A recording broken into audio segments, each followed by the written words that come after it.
जी good morning. स्वागत है आपका सरस्वती ऑनलाइन क्लासेस में। और हम अपना थर्ड चैप्टर कर रहे थे रेशों से ऊन तक। तो इसमें हम बात करेंगे जंतु रेशे। उसमें रेशा जो सबसे पहले आ रहा है ऊन। ऊन कैसे प्राप्त की जाती है, तो अपन रेशों को ऊन में कैसे बदलते हैं, रेशों को ऊन में संसाधित करना यानी बदलना, रेशों से ऊन कैसे प्राप्त की जाती है, कैसे रेशों से ऊन मिलती है, इसके बारे में पढ़ेंगे। तो इसमें मैंने आपको बता दिया था कि रेशों से ऊन प्राप्त करने के 6 चरण है। कितने चरण है? 6 चरण है। पहला ऊन की कटाई। पहले ऊन को काटा जाता है भेड़ के ऊपर से, फिर ऊन की कटाई करने के बाद उसका अभिमार्जन करते हैं। उस ऊन को धोया जाता है बड़ी बड़ी टंकियों में डाल के, जिससे उस ऊन के ऊपर लगी हुई मिट्टी, धूल और गर्द जो है वो साफ हो जाए। इसे अभिमार्जन भी कहते हैं। अभिमार्जन करना, धुलाई करना। फिर होती है छटाई। फिर उसमें से रोएदार और मुलायम बालों को अलग किया जाता है, जिसे छटाई कहते हैं। छटाई करना यानी छांट कर अलग करना, अलग अलग करना। फिर उसके बाद होती है बर की छटाई। बर जो होता है, कभी कभी आपने देखा होगा हमारे स्वेटर के ऊपर ऐसे रोएदार ऐसे गुच्छे टाइप आ जाता है बाहर, वो होता है बर। उसको भी, बर को भी अलग करते हैं, इसे बर की छटाई कहते हैं। 4 हो गए। फिर होती है 5वां रंगाई। अब जो ऊन होती है वो काली होती है, भूरी होती है और कैसी होती है, सफेद। तो उसको दूसरे रंगों में भी रंगा जा सकता है, तो रंगाई करते हैं, ऊन की रंगाई। ये 5वां और लास्ट है रीलिंग। रीलिंग में क्या होता है कि धागों को सीधा करके सुलझाया जाता है और उनको लपेट कर फिर उनसे ऊन के रेशे या ऊन प्राप्त की जाती है। ऊन बाजार में जो आती है वो ऐसे प्राप्त की जाती है। ठीक है, चलो शुरू करते हैं। रेशों को ऊन में संसाधित करना, लिखना इसमें लिखेंगे आप लोग। जो हम स्वेटर पहनते हैं तो स्वेटर बुनने व शॉल बनाने के लिए, शॉल उड़ते हैं ना, सर्दी आती है तो शॉल उड़ते हैं और स्वेटर पहनते हैं। स्वेटर बनाने के लिए और शॉल बनाने के लिए जो हमें ऊन चाहिए, स्वेटर बुनने जो बाजार में मिलता है, ऊन मिलती है, वो हम घर पे लाते हैं, उसे क्या बोलते हैं, स्वेटर बोलते हैं। और उसे शॉलें भी बनाई जाती है। तो आगे देखो, शॉल बनाने के लिए उपयोग की जाने वाली ऊन जो हम उपयोग करते हैं, उपयोग की जाने वाली जो बाजार में ऊन मिलती है वो ऊन एक लंबी प्रक्रिया, जैसे ऊन एक लंबी प्रक्रिया द्वारा प्राप्त उत्पाद है। तो ऊन एक लंबी प्रक्रिया से, इसकी लंबी प्रक्रिया है, कोई लंबी प्रक्रिया से प्राप्त उत्पाद है। एक लंबी प्रक्रिया है, इसके 6 चरण है। 6 चरणों से फिर हमें ऊन प्राप्त होती है। तो लंबी प्रक्रिया हुई और अब इसके 6 चरण है।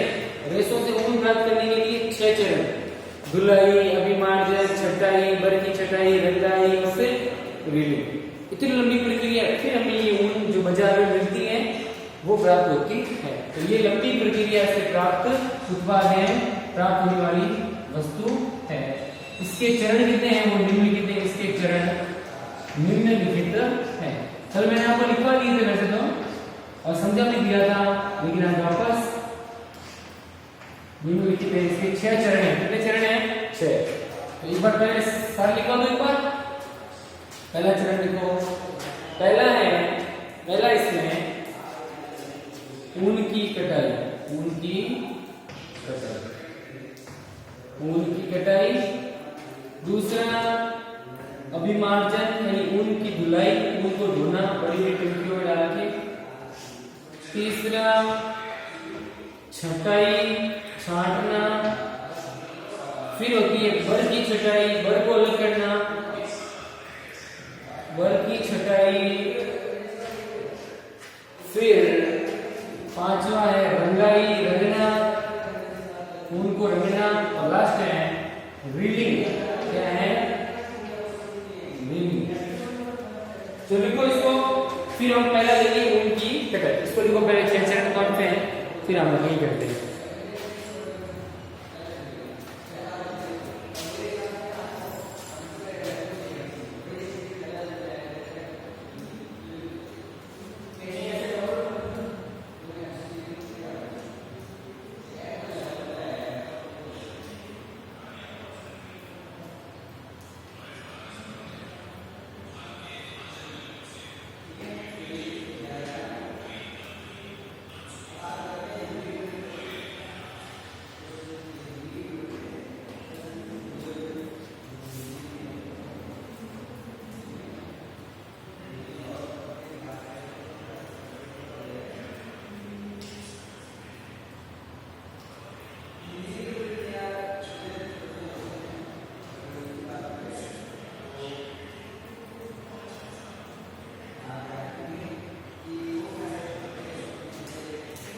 लिखा आपने? आराम से लिख लेना वीडियो रोक के। चलो मैं अब पहले लेते हैं रेसों से ऊन बनाने के लिए। पहला 6 के 6 चरण है। कितने चरण है? 6। 1 2 3 4 5 6। अब पहला चरण लेंगे ऊन की कटाई। ऊन की कटाई कैसे करते हैं और इसमें क्या क्या आएगा देखना अभी।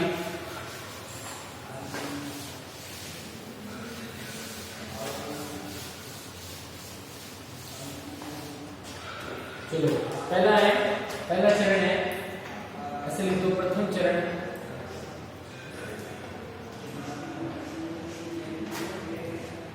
छह चरण होते हैं इसके। प्रथम चरण में क्या करते हैं? भेड़ जो है, भेड़ के शरीर के ऊपर, जैसे अपने शरीर के ऊपर ये जो परत है ना, इसको बोलते हैं पहली परत। क्या बोलते हैं? पहली परत। जैसे अपने बाल है, बाल हमारे यहाँ पे, ये जो शरीर के ऊपर जो आपको पहली ऊपर दिखाई, सबसे ऊपर दिखाई दे रही है, ये पहली परत है। तो जब हम बाल कटवाते हैं तो क्या करते हैं लोग, हमारे बाल, नाई हमारे बाल काटते हैं ना, तो मशीन के द्वारा, आपने देखा होगा नाई के पास मशीन होती है, एक मशीन आती है जो लाइट से चलती है, बिजली से। तो मशीन को लेकर भी बाल छोटे छोटे करता है, घुमाता है ऐसे, तो बाल छोटे कर देता है। तो वैसे ही भेड़ जो होती है, भेड़ के ये मान लो भेड़ है,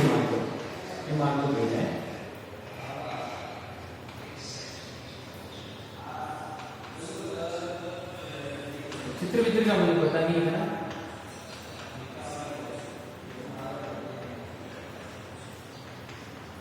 मान लो ये भेड़ है, ठीक है। अभी भेड़ है मान लो, इसके शरीर पे भेड़ ऊपर अपन देखें ना, भेड़ है, घेटी देखें, घेटी है, वही भेड़, ठीक है। तो इस भेड़ के ऊपर मान लो बाल है, बहुत सारे बाल आ गए। तो अब क्या करेंगे? मशीन लेंगे और मशीन ऐसे घुमाएंगे इसको बॉडी के ऊपर ऐसे, और ये मशीन से बाल पूरी तरह से साफ हो जाएंगे। तो मशीन के द्वारा भेड़ के ऊपर जो पहली परत ये त्वचा है, ये क्या इसकी त्वचा, इसके ऊपर क्या है? ये बाल है कि नहीं है? तो पहली परत से, यहाँ से ऐसे पहली परत से ऊपर जितने बाल होते हैं उन सबको मशीन द्वारा हटाया जाता है। जैसे नाई हमारे बाल काटता है, वैसे ही भेड़ के भी ऊपर जो बाल होते हैं इनको मशीन के द्वारा साफ किया जाता है, काटा जाता है। इसे ऊन की कटाई कहते हैं, ठीक है। ये वैसे ही होता है जैसे हम नाई हमारे बाल काटता है, वैसे ये भी ऊपर से बालों को साफ किया जाता है, काटा जाता है। इसे ऊन की कटाई कहते हैं। और ये पहली परत है। त्वचा की कौन सी परत है बेटा? पहली परत। जब हमारे नाई हमारे बाल काटते हैं, क्या हमें दर्द होता है? नहीं। तो वैसे ही ये त्वचा की पहली परत के ऊपर जो बाल होते हैं इनको काटा जाता है, तो भेड़ को भी कोई दर्द नहीं होता। और ये ऊन को काटने का काम जो है ये कब किया जाता है? गर्मियों में। कब किया जाता है? गर्मियों में। क्योंकि सर्दियों में तो इनके बाल काटेंगे तो इनको ठंड लगेगी ना। अगर सर्दियों में इनके बाल काट दिए जाए तो ठंड लगती है। और आप देखो सर्दी जब होती है तो अपन थोड़े बाल बड़े भी रखते हैं ताकि सर्दी कम लगे, ठीक है ना। तो गर्मियों में इनके बाल काटे जाते हैं ताकि इनके बाल ना हो तो भी इनको कोई प्रॉब्लम ना हो, ये मरे नहीं। अगर इनके बाल पूरी तरह से साफ कर दिए जाए सर्दियों में, इनको ठंड लगेगी और ठंड से मर भी सकती है, ज्यादा ठंड लगी तो मर भी सकती है। तो सर्दियों में इनके बाल या ऊन की कटाई नहीं की जाती। गर्मियों में त्वचा की पहली परत से यहाँ से बालों को काटा जाता है, इसे ऊन की कटाई कहते हैं। ये कार्य गर्मियों में किया जाता है और इसमें दर्द भी नहीं होता। समझ में आ गई बात? तो अब इसके बारे में लिखें। चलो लिखो। तो में आ गया होगा आपके पहला चरण क्या है? बहुत सिंपल है एकदम, किसी को चिपका है नहीं। भेड़ के बालों को लिखो, इसमें भेड़ के बालों को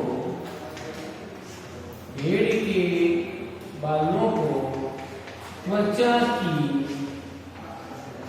पहली परत के साथ उतार लिया जाता है। उतारना मतलब साफ करना। तो भेड़ को बड़ी परत के साथ शरीर से, पहली परत के साथ शरीर से उतारते हैं, शरीर से उतार लिया जाता है।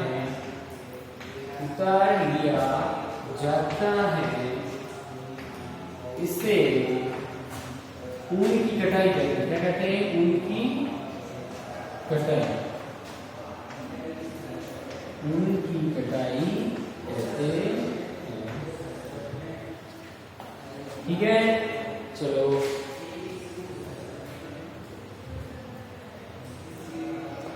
अब भेड़ के बाल काटने के लिए किस मशीन का काम में लेते हैं? भेड़ के बाल काटने के लिए, भेड़ के बाल काटने के लिए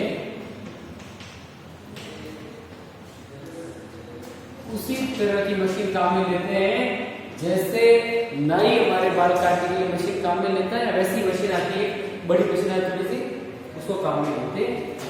तो थोड़ी एक भेड़ के बाल काटने की मशीन, उसी तरह की मशीन काम में ली जाती है, काम में ली जाती है जैसी नाई हमारे बाल काटने में काम में होता है, हमारे बाल काटने के लिए काम में लेता है, काटने के लिए काम में लेता है, काम में लेता है। और ये ऊन की कटाई का काम है ना, सर्दियों में किया जाता है, पर गर्मियों में ऊन की कटाई का कार्य गर्मियों में किया जाता है, गर्मियों में किया जाता है,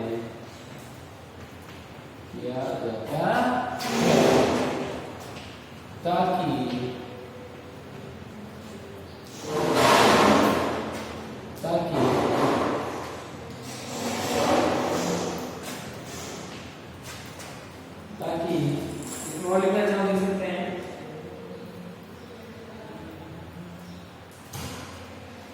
ताकि भेड़ जो है,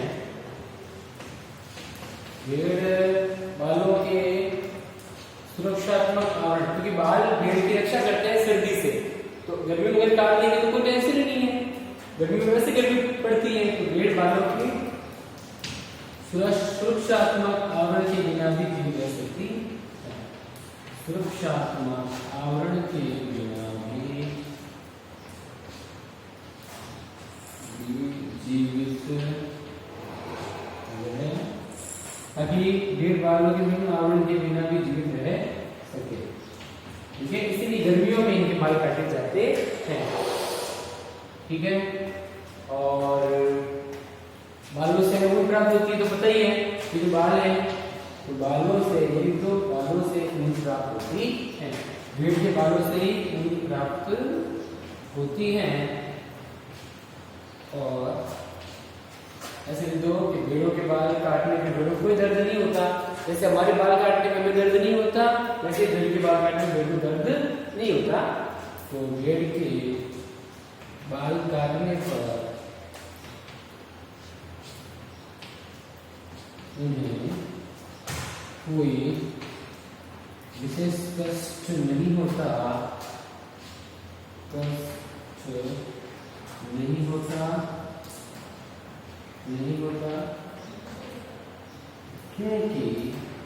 क्योंकि पहली परत जो वैसे ही हमारे मृत कोशिकाओं से बनी होती है।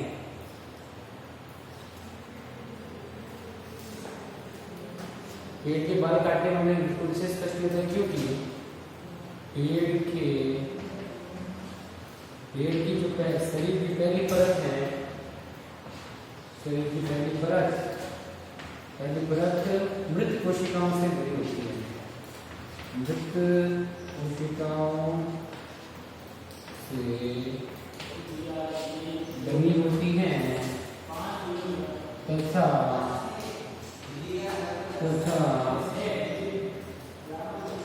बाल वापस उग भी आते हैं, बाल वापस उग भी जाते हैं।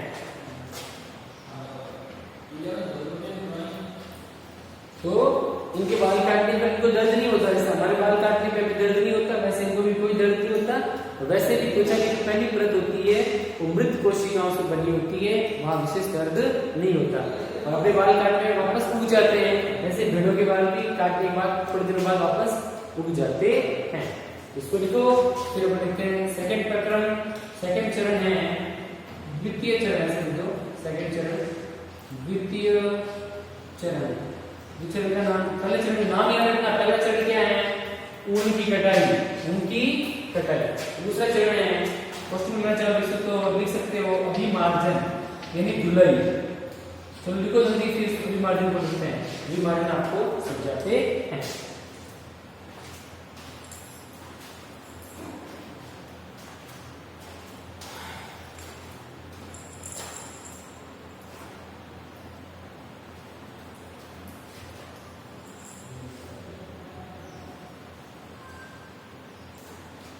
इसमें कुछ जगह समझाने लायक नहीं है। चलो देखो यहाँ पे अभिमार्जन का मतलब होता है दूसरा चरण क्या, देखो ऊन की कटाई कर दी हमने। अब आपको पता है कि भेड़ जो होती है वो कहाँ कहाँ घूमती है, बाहर खेतों में भी लेके जाते हैं उसको, बाहर भी भेड़ घूमती रहती है। तो अब भेड़ जो है उसके शरीर पे और उसके बालों में जो बाल है उनमें बहुत सारी धूल, मिट्टी, चिकनाई वगैरह लगी होती है। तो इसको साफ करने के लिए भेड़ के बालों का, जो भेड़ के जो काटे गए बाल हैं उनको ऐसे बड़ी बड़ी टंकियों में उनको, उनके जो बाल हैं उनको, ये जो भेड़ के बाल हैं उनको बड़ी बड़ी टंकियों में डाल के अच्छे से धोया जाता है। धोना का मतलब क्या था? अभिमार्जन। अभिमार्जन का मतलब धुलाई, धोना। ठीक है, अभिमार्जन का मतलब ये होता है धोना, साफ करना। ठीक है, तो ऊन को बड़े बड़े टंकियों में भर के साफ किया जाता है। इस क्रिया को अभिमार्जन कहते हैं। और अभिमार्जन क्यों करते हैं? क्योंकि जो भेड़ के बाल हैं जिसके ऊपर जो चिकनाई लगी है, मिट्टी लगी है और जो गर्द है वह साफ करने पे अलग हो जाती है, दूर हो जाती है। इसलिए भेड़ के बालों की चिकनाई, मिट्टी और गर्द को दूर करने के लिए इनको बड़ी बड़ी टंकियों में भर के धोया जाता है। इसे अभिमार्जन कहते हैं। ओके, और ये आजकल ये अभिमार्जन का काम बड़ी बड़ी मशीनों में भी किया जाता है। चलो इसके बारे में देखते हैं फटाफट। देखो आगे अभिमार्जन, अभिमार्जन करना त्वचा सहित उतारे गए बालों को, जो हमने बाल उतारे हैं त्वचा सहित,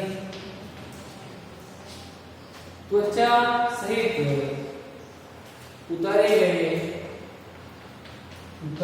गए बालों को बड़ी बड़ी टंकियों में,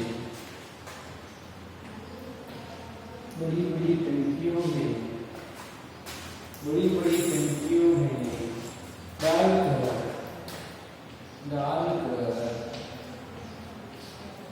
अच्छी तरह से धोया जाता है। जिसे क्या कहते हैं? अभिमार्जन कहते हैं। जिससे अभी धोने से क्या होगा? धोने से क्या होता है? जिससे उन पर लगी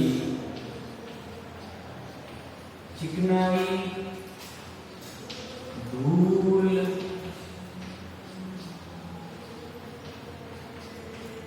और गर्द आदि साफ हो जाए। बालों को इसलिए धोते हैं कि उनके ऊपर लगी हुई चिकनाई, धूल और गर्द आदि साफ हो जाए, निकल जाए या साफ। उसको मिटा दो बेटा, सुविधा देते हैं। चलो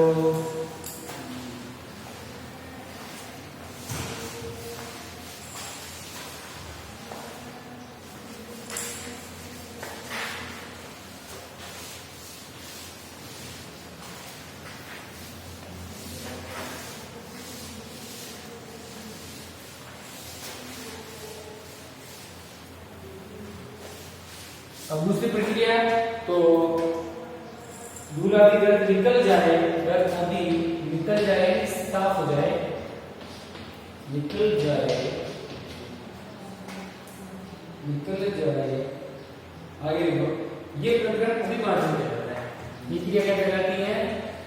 ये प्रक्रम अभिमार्जन या धुलाई या साफ करना अभिमार्जन कहलाता है। तो बालों को बड़ी बड़ी टंकियों में भर के धोया जाता है, जिससे उनके ऊपर लगी हुई मिट्टी, चिकनाई और गर्द आदि दूर हो जाए। इसे अभिमार्जन कहलाता है। और ये अभिमार्जन का कार्य, यह कार्य आजकल मशीनों से भी किया जाता है। अभिमार्जन का यह आजकल मशीनों के द्वारा भी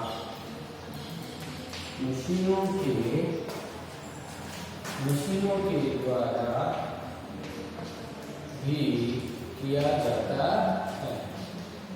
मशीनों के द्वारा भी किया जाता है। तीसरी प्रक्रिया में छटाई क्या है? तृतीय चरण या तीसरा चरण है छटाई। छटाई का मतलब छांटना, अलग अलग करना। तो इसमें क्या होता है? छटाई का मतलब छांटना। जैसे अपने क्लास में अपन करते हैं ना अलग, कैसे? होशियार बच्चे अलग हो जाओ, कमजोर बच्चे अलग हो जाओ। तो होशियार और कमजोर को अलग कर दिया, वो होता है छांटना। छांट कर अलग करना। होशियार ये होशियार है, खड़ा हो जा कोई जगह, कमजोर बच्चा है उसको अलग कर दिया। तो कमजोर होशियार को अलग बांटना, छांटना या छटनी करना, छटाई कहलाता है। तो अब ऊन की भी क्या की जाती है? छटाई की जाती है। ऊन की छटाई कैसे करते हैं? ऊन के अंदर दो प्रकार के बाल होते हैं। कितने प्रकार के होते हैं? दो प्रकार के। एक तो होते हैं रोएदार, एक होते हैं रोमिल। कैसे होते हैं रोएदार और रोमिल? तो उनको अलग अलग किया जाता है। तो रोएदार और रोमिल बालों को अलग अलग करना क्या कहलाता है? छटाई कहलाता है। ठीक है, इसको कुछ जगह समझने वाली बात है कि छटाई का मतलब होता है कि उन दो प्रकार की होती है, रोमिल बालों वाली और एक होती है रोएदार। तो दो प्रकार के बालों के दोनों को अलग अलग करना, इसे कहते हैं छटाई कहते हैं। ठीक है, तो आगे लिखे तीसरा चरण क्या है? छटाई करना।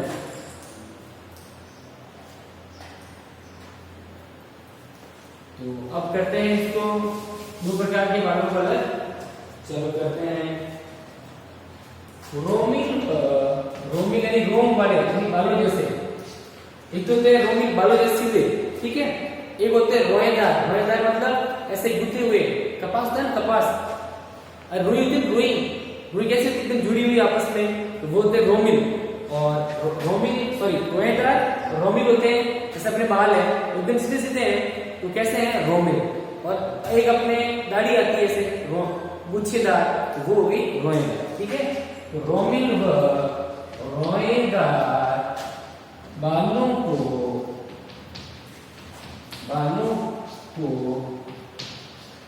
ये छटाई करने के लिए आजकल फैक्ट्रियों में भी भेजा जाता है। अब रोमिल और रोएदार बालों को अलग अलग करना है, तो उनको अलग करने के लिए या उनकी छटाई करने के लिए उनको फैक्ट्रियों में या कारखानों में भेजा जाता है, जहां पर अलग अलग बालों को अलग अलग कर दिया जाता है। रोमिल बाल है उनको अलग, और रोएदार बाल है उनको अलग कर दिया जाता है। रोमिल व रोएदार बालों को कारखानों में भेज दिया जाता है। कारखानों में भेजते हैं ताकि वहां जल्दी से अलग हो जाए। कारखानों में भेज, ये काम घर पे तो हो नहीं सकता, इसलिए कारखानों में भेज दिया जाता है, जहां पर क्या होता है? यहाँ पर विभिन्न गठन के रेशों को अलग अलग कर दिया जाता है। जहां पर विभिन्न यानी अलग अलग गठन वाले बालों को छांटा या पृथक कर दिया जाता है। छांटना मतलब अलग करना, छांटा या पृथक अलग कर दिया जाता है। रोमिल और रोएदार बालों को कारखानों में बेच के अलग किया जाता है, इसे छटाई करते हैं, छांटा या पृथक किया जाता है। ठीक है, फिर चौथा प्रकरण पढ़ेंगे। पहले इसको लिख लो, फिर आगे लिखते हैं। इसको मिटा दो, ये तीसरा हो गया अपने।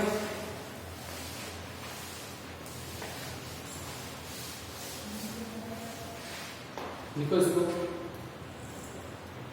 चौथा प्रकरण पढ़ेंगे, बड़ की छटाई। चौथा चरण है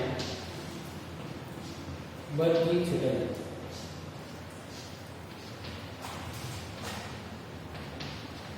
बर को अलग करना। पहले कोई तीसरा फिर चौथा करना।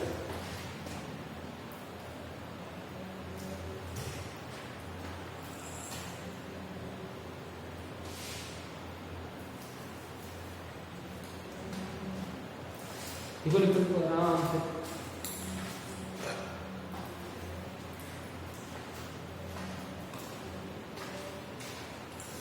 चलो आज 3 पैराग्राफ खूब है मेरे हिसाब से। चलो ठीक है बेटा, तो 3 पैराग्राफ मैंने आज बता दिया आपको, बाकी 3 कल पढ़ेगी, बाकी छटाई, रंगाई और रीडिंग। ओके, तो आज के लिए इतना ही, कल हम फिर मिलेंगे नई वीडियो के साथ। Goodbye, thank you.